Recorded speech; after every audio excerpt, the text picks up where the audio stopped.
जय माता दी दोस्तों, आज हम आपको एक ऐसे सफर पर लेके जा रहे हैं जिसके बारे में कहते हैं कि जब माता का बुलावा आता है तभी भक्त उनके दर्शन कर पाते हैं। तो चलिए हमारे साथ वैष्णो देवी के सफर की ओर।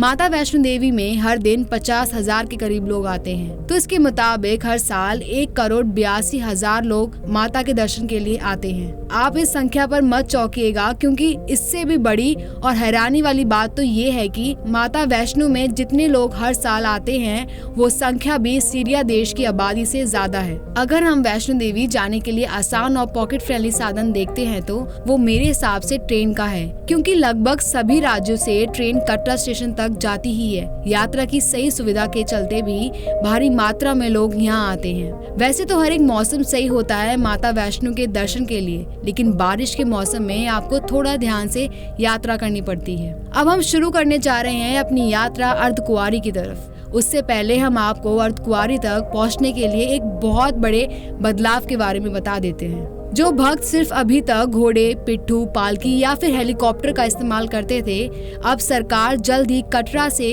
अर्धकुंवारी तक रोपवे बनाने जा रही है। रोपवे में प्रति यात्री का आने जाने का किराया लगभग 200 रुपए होगा, जिससे आप आराम से आ जा सकते हैं और वो भी किफायती भी रहेगा। यह जो आप देख रहे हैं वो है अर्धकुंवारी गुफा की ओर जाने का रास्ता।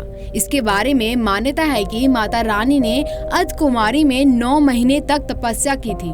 कहते हैं कि अर्धकुंवारी में वो ही भक्त जा पाता है जिसके मन में पाप ना हो, क्योंकि गुफा का रास्ता इतना मुश्किल और पतला है कि अगर आप सच्चे मन से गुफा में नहीं जाते हैं तो माता के दर्शन नहीं कर सकते हैं। हम तो गुफा के दर्शन नहीं कर सकते, क्योंकि अर्धकुंवारी की गुफा में दर्शन के लिए आपको पहले से रिजर्वेशन कराना पड़ता है। अगर आप वहीं जाकर दर्शन करना चाहते हैं तो आपको लगभग 2 दिन का इंतजार करना पड़ सकता है। तो फिर चलिए आगे बढ़ते हैं। पूरे रास्ते आपको ढोल बजते दिख जाएंगे। थोड़ी थकान तो आपको महसूस हो सकती है, लेकिन माता का नाम लेकर आगे बढ़ते रहिए। यह जो आप देख रहे हैं वो है बाण गंगा। इसके बारे में कहते हैं कि जब माता वैष्णो देवी जी अपने पवित्र गुफा की ओर जा रही थी तब हनुमान जी को प्यास लगी थी, तो देवी ने जमीन से एक तीर मारा और उसमें से एक नदी निकली जिसका नाम बाण गंगा पड़ा। यह भी माना जाता है कि माता ने यहाँ पर डुबकी लगाई थी और बाल भी धोए थे, जिसके बाद से लोग इसे बाल गंगा भी कहने लगे हैं। रास्ते में अगर आपको कोई भी तकलीफ होती है तो आपको मेडिकल यूनिट की भी सुविधा मिलती है, और वैसे भी इतनी ऊंचाई पर पहुँचने पर फोन नेटवर्क की दिक्कत होती है, तो उसके लिए श्राइन बोर्ड ने लैंडलाइन की सुविधा भी दी गई है।